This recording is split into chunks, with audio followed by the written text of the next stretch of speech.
and tweeting. Hey, we've been gone a long time. You know what happened during that time? This guy became Dr. Stephen Thompson.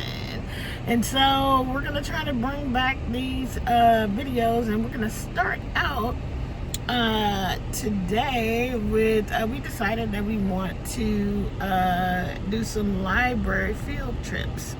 Now, you use the library all the time, right? Yes, I love the library. It's like my place to go for to de-stress. In fact, I have 3 library cards. So I have one in the Culver City Library we're going to. Then I have another one at South Pasadena. Then I have an LA library card as well. I was going to ask him that question, but he already told you because he has tons. He has tons of library cards. I keep letting mine expire because I have been so bad at the library with returning books, and I'm traumatized from the past of getting crazy fines, but I hear they don't do that much anymore. Plus, all I have to do is be disciplined and just return the books and not get 10 million books. So the goal today is for me to get a Culver City Library card, and then I'm going to maybe look for one book that I want to check out. I have tons of books at home, but I really kind of want 2026 to be a year of libraries, the year of the library, because I'm hearing that the libraries are not, if they're not used, it'll be just a target on some governmental radar to defund. And I just really want to start using the libraries, checking out at least one book, and we want to encourage you guys to do the same. Check out things that you're interested in. On my channel and on my TikTok, I've been talking about personal curriculum. Well, the best way to go is to just get it from the library. You don't have to buy things. They are there. So we're heading over and we're gonna see what we see, and we'll check back in soon. All right, go ahead, Steve. So I think it's really important to use the library. There are so many resources at the library that you don't even know about. In fact, I defended my doctoral dissertation at the library. I rented a room and I defended there because our little puppy is barking all the time at home. So I said, well, I don't want to do it at work because I don't want to drive out there. So I just rented a room at the library. It's very easy. They're free. They have study rooms. They have big rooms for team meetings. They have a lot of activities that go on in the library. And plus they have books. And I also think about the money that you can save. I'm a newspaper and magazine reader. You can go to the library and pretty much read all of the magazines you want and look at all the newspapers that you want. And the Libby app, the library app, is fabulous because you can check out library books and send them to your Kindle and read them on the Kindle, and then they automatically leave your Kindle at the end of the time period. So you don't even have to worry about taking books back to the library. So it's really just a great resource out there, and support your local libraries. If you're a reader, support your local libraries. Yeah, just go check out one book, and then take it back and check out another. All right, we'll see you at the library.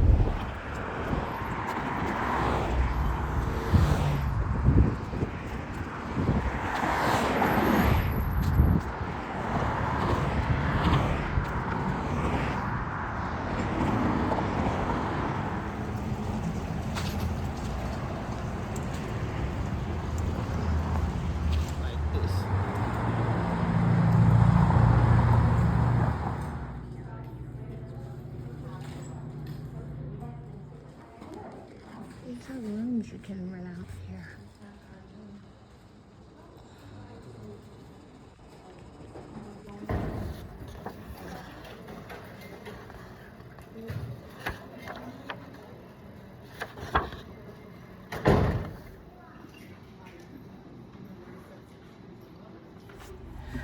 Hi guys, we just left the library. I got my card by now. You may have seen it, I don't know. But the goal was really just to get one book, but Steve kept to it, and I'll let him go first. Yeah, so I'm going with the one book challenge. So when I go to the library, typically I get 4 or 5 books, and then I read a whole lot of pages, but I don't finish them.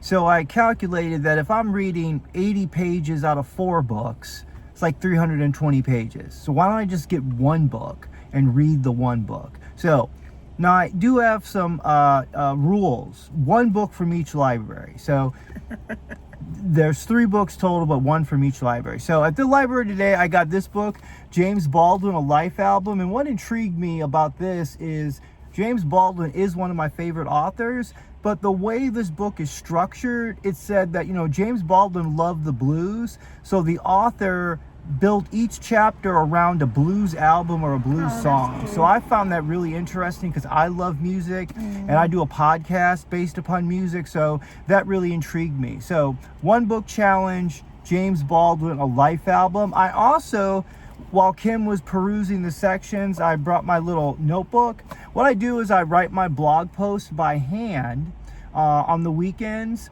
And then I take a picture of my blog post, I upload it to an AI platform, then it writes it for me, then I edit it, and it's an easy way to, if you need that kinesthetic experience of handwriting, and then you also have the technology to be able to upload it. So you don't have to make that decision, should I type, should I write, go back and forth, you can do both. So a great way to use technology as well. You can always check out my blog post, The Stephen Thompson Experience. I'm doing a 365-day writing challenge right now. I've always wanted to write and publish every day. So once I finished my doctorate, in August 1st.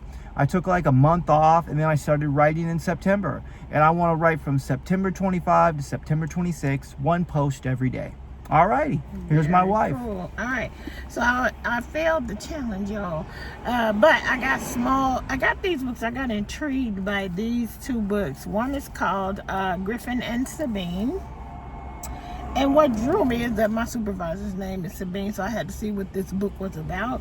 But it is by Nick Bantock, and it is basically, it says Griffin and Sabine, An Extraordinary Correspondence. And so the way the book is set up, guys, is that, which is why I think it's okay I got 3, is that it's literal letters. And so it will look like this. Like, this is the envelope that was sent. And then, let me go back. And then, it looks like some pages. I hope pages are not missing. That's going to be disappointing. So you're seeing their correspondence in postcard style. It's not like words on a page, just a bunch of postcard style on one side, art on another. But what's really cool are these ones where there's an actual envelope and there is an actual letter in the envelope, and that is how the whole book is set up. So I figured I'm going to, here's another envelope. It's not gonna take me long because of the format. So I just think it's gonna be interesting to read this one. And since it's so small, I figured get the second one. So the second one is called Sabine's Notebook, in which the extraordinary correspondence of Griffin and Sabine continues.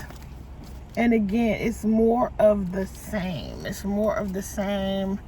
The postcards and this one, and then there are some envelopes with letters. And I'm going to be uber disappointed if one of the letters is missing. I did not check. So I got these 2. I figure I'm going to go through those really quickly. And just to know what it's about, it says Griffin, : it's good to get in touch with you at last. Could I have one of your fish postcards? I think you were right. The wine glass has more impact than the cup, Sabine. But Griffin had never met a woman named Sabine. How did she know him? How did she know his artwork? Who is she?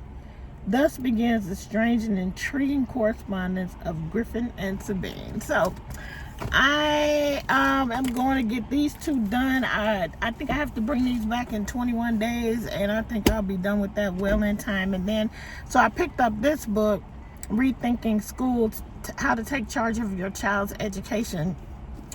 Just, you know, I'm not homeschooling. My son is just about done with school, but I'm just right now really interested in this is something I was for sure interested in when I was younger, but I just got off track, and here I am trying to get back on track just to educate myself. So that's what I got, and I think that's it for this episode. This is our first field trip. These are going to be shorter, and hopefully you guys will enjoy them and look forward to more field trips to the library with us. So that's it.